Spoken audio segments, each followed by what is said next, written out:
Germany versus Spain was probably one of the games of the tournament. From minute one, you could sense the hunger and determination both the teams had. It was like a ping pong match. It was going from one Spanish attack to one German attack, and then back to Spain, and then back to Germany. So it was great for a neutral to watch as well. And you could sense that, right? In the first 3-4 minutes, there were so many fouls, so many reckless challenges, but both teams were at it. To get Dani Olmo on instead of Pedri after he got injured was a smart one, because he turned out to be the match winner for Spain. He scored a great goal in the first half and then assisted for the winner in extra time. But once Germany equalized through Florian Wirtz, I actually expected them to go out there and win it, because they had the momentum. They were going attack after attack.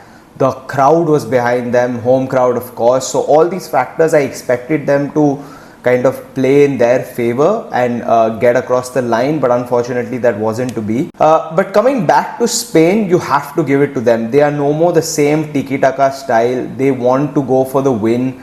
Their base is always solid defensively, with Rodri right in front of the 4 defenders, and then they just go out and attack with their forward players. Yamal and Nico Williams, they've been sensational this year, right? No hanky-panky, etc. No passing back, trying to keep the ball. Just direct approach, trying to beat the opposition defenders. And they've done that successfully throughout the Euro so far. I think 2 of them have been a game changer, honestly, for Spain in this tournament. No tiki-taka, no fashionable play, just going out there, beating the defenders and creating chances for their other players. If only Gareth Southgate gave chances to England's youngsters as well, just like the Spanish boss is giving to Yamal and Nico Williams, England probably would have played much better football, but it is what it is. Coming to France versus Portugal, I honestly feel it was the most boring game of the tournament so far. 2 superb teams, but they were just not willing to take risks. There was a fear of losing in that match, and you could see it. There were no balls played into the box, no wingers taking the defenders on, which was really sad to see, right? I mean, France have scored 0 goals from open play, and they're in the semi-finals of the tournament. That just doesn't make sense, right? It doesn't add up. They've got, I think, scored 2 own goals and 1 penalty and 1 through 1 penalty shootout, and that's about it. But they are in the semis, so I guess they always find a way to win eventually. And Portugal as well, I mean, they've been below expectations this year as well. They lost to Georgia in the group stage as well, and in the 2 knockout games, they have not looked very comfortable. Yes, they overcame Slovakia, or Slovenia was it, through the penalty shootout in the round of 16. But again, they were caught out against France. Not much attack coming their way, and honestly, I blame their manager quite a bit for this, because his team selection and strategy and tactic and substitutions didn't make sense to me. Especially in the last game, he took Bruno Fernandes off. Just didn't make sense. He's probably their most creative outlet, and to take him off when there's barely anything happening in the game, 0-0, did not make sense. He had the likes of Jota and Pedro Neto on the bench as well. They are game changers. They've done it in the Premier League for their respective clubs numerous times. He didn't get them on as well, which was really alarming. And one more thing which I found really strange, when you have a player like Ronaldo in that box, you need people who can cross the ball well, right? While Cancelo is a great fullback, I don't think he's the best crosser of the ball. So to not get Diego Dalot on when you're replacing Cancelo and get Semedo on in that last game against France just didn't make sense. Yes, Diego Dalot might have his flaws defensively, but he's a brilliant crosser of the ball. And when you have that poacher, world-class poacher Ronaldo in that 6-yard box looming around, you need great crosses coming in. And Dalot has that, but he wasn't played either. So I definitely do blame Roberto Martinez as well. Moving on to the next quarterfinal between England and Switzerland. I mean, England was so disappointing in their gameplay again. Apart from Kobe Mainu, Declan Rice and Bukayo Saka, I don't think anyone else had a good game. Kyle Walker was horrendous. He just didn't know what to do with the ball every time he got it. He kept playing it back to Pickford or some other defender. No attacking intent there. Foden was rubbish again, just like all other games in this year's tournament. He just looks like someone who cannot play outside a Pep Guardiola team, which is really sad to see because the boy is so talented. But apart from that, there was nothing happening from England, and it honestly took Switzerland to score that goal late on in the second half for England to show some sort of attacking intent.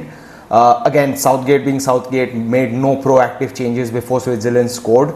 Switzerland were knocking on the door throughout the second half as well, so I don't know why Southgate was waiting for that goal to happen. But then when he brought on the likes of Eze, Luke Shaw and Cole Palmer, you automatically saw a change, right? Because these players are all more direct type of players who would take the opposition on. And a piece of magic from Saka right after. Saka was, I thought, outstanding, one of the few outstanding players in the match yesterday. And you have to give it to him. What a finish, right, to score that goal. You know, England really need to buckle up if they want to beat Netherlands, for example. They have looked like a Louis van Gaal type of Man United team, just keeping the ball, don't know what to do with it, passing it backwards, passing it sidewards, and just trying to keep possession. But just possession gets you nowhere. Possession has to lead to something. And unfortunately, England are not being able to do that in this year's tournament. And after England scored, honestly, you could see a different team out there. There was so much more attacking intent, and I just don't understand why this intent can't be there from minute one in every match. Whether it happens or no is secondary, but the intent needs to be there, and that's just been missing. But then when it went to penalties, 5 top-notch penalties, I don't think the goalkeeper reached close to any of them. So yeah, well played, I guess, when it comes to the penalty shootout, but they really need to buckle up if they want to have a chance against the Dutch.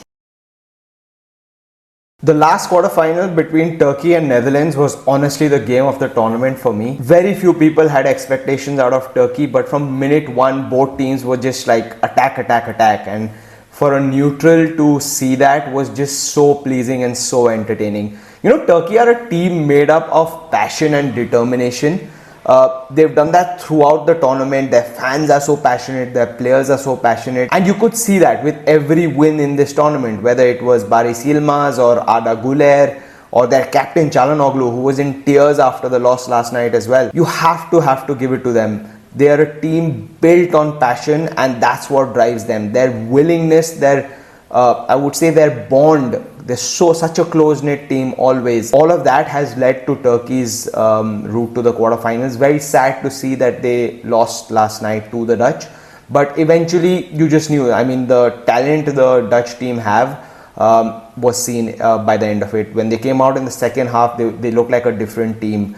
That substitution by Ronald Koeman to get Weghorst on was pretty smart, because Bergwijn wasn't really offering much from the right wing. And Weghorst, one thing he does very well is he causes havoc in the opposition's box, and he did that yesterday in the second half as well.